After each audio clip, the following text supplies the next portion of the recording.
Thokozani emakhosini ecamagu. Thank you for joining me for another video. This video is going to be about the ancestral spirit Umnguni. Technically, Umnguni, the man, is one of the fathers of us here in Southern Africa. And therefore, I find it not strange that of all the spirits, this is one of the spirits to first appear and require one to go into initiation school. Please also understand that these teachings will not go in depth spiritually to protect sacred info, number one. Number two, also because as much as I might have Umnguni or any other ancestral spirit, and you might have the same, our spirits will probably not originate from the same location on the continent or even in time. So please take this with a pinch of salt, please. So let's look at the man before we look at the ancestral spirit. Nguni was the leader of the Nguni nation in who reached southern Africa migrating from the north and also the father of King Xhosa. Nguni is derived from his name Mnguni, and Nguni is the name for the majority ethnicity in South Africa. Most of the different Nguni tribes trace their lineage to Nguni, the king of the unified Nguni nation in South Africa. So that second bit there is a bit off that I highlighted. I needed to state that actually the name Nguni with the N is derived from Umnguni, his name. Here in 1 Chronicles chapter 5, it says, I, the son of Abdiel, the son of Nguni, chief of the house of the fathers.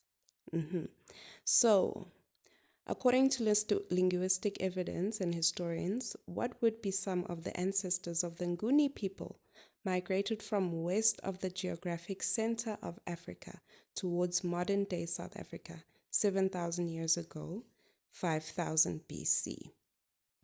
So understand that our ancestors, we as a people, we trace back to West Africa. The Nguni are a Bantu ethnic group from South Africa with offshoots in neighboring countries in Southern Africa. Swazi people live both in South Africa and Eswatini, while Northern Ndebele people live both in South Africa and Zimbabwe. And there you have the total population of just under 32 million, though I don't know how accurate that is today.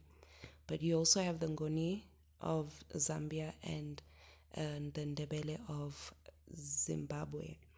So we understand that back then there were no borders as we see today, or countries as we see today. So when you read that the Nguni are in Zambia and Tanzania as well, you must include the surrounding countries that neighbor it.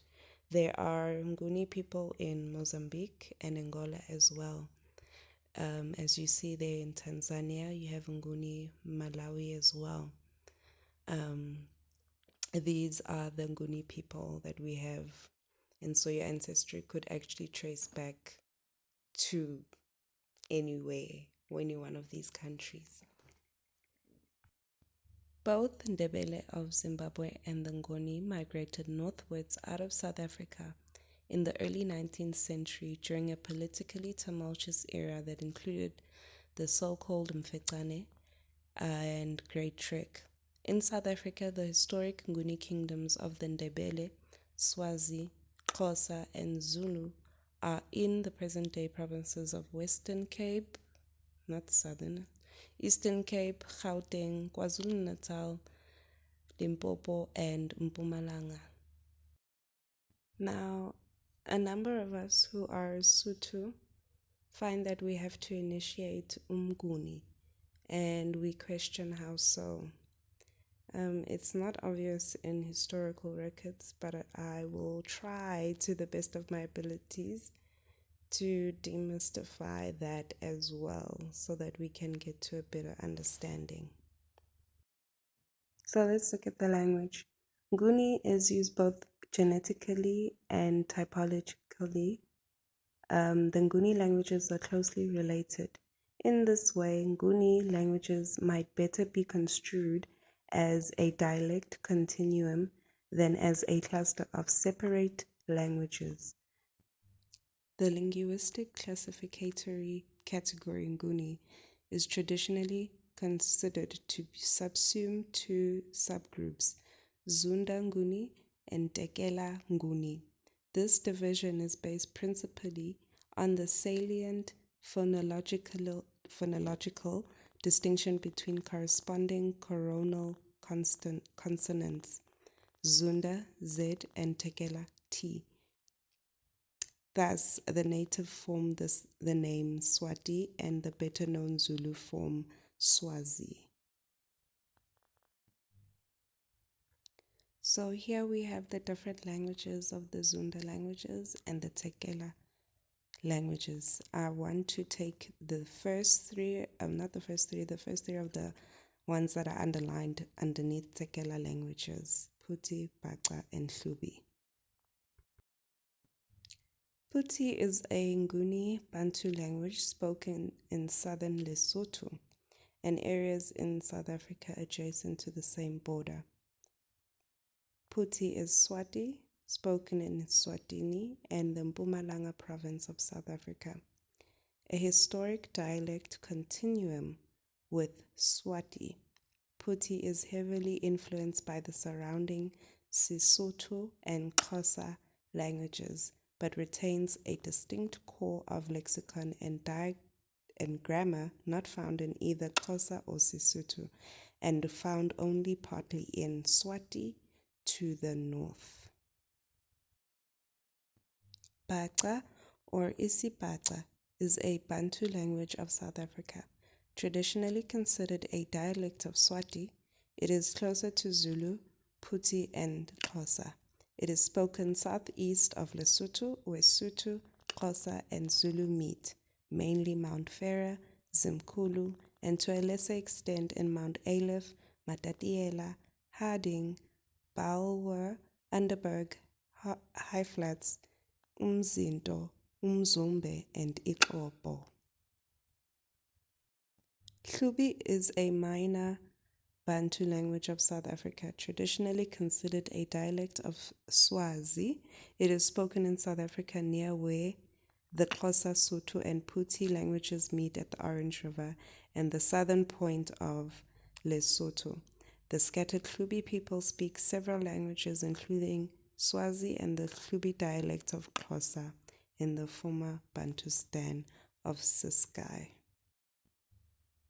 So this can already show you how connected we are, that the connection between us may possibly be deeper than just one Nguni woman getting married into a Sotho home, but that distinct languages were formed to define a people or a nation due to whether it is istembu or the results of war.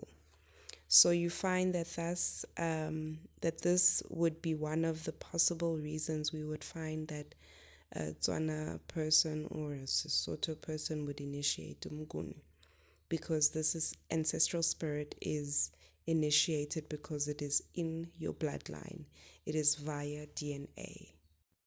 So the Nguni people are those who do not sin. It is not in our nature as Bantus for us to sin. So let's move on to the ancestral spirit, Umnguni. When we look at the ancestral spirits, we must look at the firstborns of Jacob from each of his wives, as well as Levi and Judah. So for Umnguni, we will take a look at Gad. He's Jacob's firstborn from Zilpah. Deuteronomy 33 reads, And of Gad he said, Blessed be he that enlargeth Gad, he dwelleth as a lion, and he teareth the arm with the crown of the head, and he provideth the first part for himself, because there in the portion of the lawgiver he was seated, And he came with the heads of the people. He executed the justice of the Lord and his judgments with Israel. Umnguni is an earth spirit and will predominantly use earth elements within its work. It is symbolized by the lion as well as other big cats. As I said earlier, this is one of the first spirits to require you to initiate into the order of Melchizedek. Mind you, to be a lawgiver means you are in the order of Melchizedek. And so Umnguni has a portion within the order. I'm not talking about kingship, like physical kingship. When I speak of lawgiver, I'm not talking about like physical kings that we have, like for instance Saul and David, etc. I'm talking about being a king, a priest, and a prophet within the order of Melchizedek. And that's why they would call you Makosi. Because in spirit you have taken up your throne. Now, the Nguni that I spoke of earlier in First Corinthians chapter 5 is a descendant of this Gad. There were 44,760 capable warriors in the armies of Reuben, Gad, and the half-tribe of Manasseh. They were all skilled in combat and armed with shields, swords, and bows. So you find that this spirit is a spirit of warriorship. It is when you are possessed by the spirit, you find that you make a war cry from time to time. Isaiah 9. For every battle of the warrior is with confused noise and garments rolled in blood. I'm gonna hint to Amapai lapho. But this shall be with burning and fuel of fire. For unto us is born, for unto us a child is born, unto us a son is given, and the government shall be on his shoulder. So when you are possessed with the spirit, you find that it manifests in that you have heavy shoulders. You know, it also affects your knees, but then your shoulders tend to be heavy as well. You find that you stretch a lot, or you click your back, or your back is kind of, or your shoulders, let me rather say, is technically affected. And so it is with warrior spirits. Umnguni is also one of the spirits that come with divining. So what is divination? Divination is the practice of seeking knowledge of the future or the unknown by supernatural means. Divination in the Bible is communication with God through prayer. Okay, it's also considered to be divination. Here in 1 Kings 18, we read about Elijah, how when he had challenged the prophets of Baal to prove who was God, Baal or the Most High. Now I must also state that the prophet Elijah is also a descendant of Gad. At the usual time for offering the evening sacrifice, Elijah the prophet walked up to the altar and prayed, O Lord, God of Abraham, Isaac, and Jacob, prove today that you are God in Israel, and that I am your servant. Prove that I have done all this in your command, at your command. O Lord, answer me, so these people will know that you, O Lord, are God, and that you have brought them back to yourself. So from here we can already see that this whole act here is an act of divination. Elijah is asking God to prove himself, to show something that is unknown to the rest. I guess they know it, but then he's asking them to prove. So him building even that altar is this form of uglahla matambo.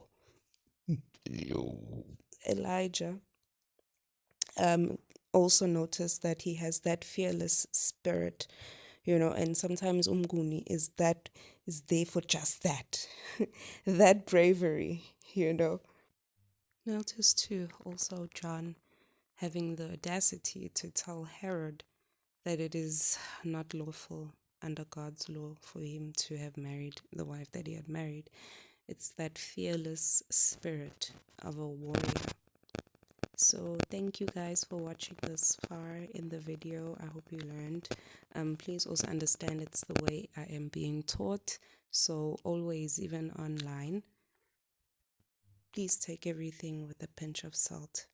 And it's always important for you to find out yourself, imvelaphi yakho, where you come from. Thokozani, makosini.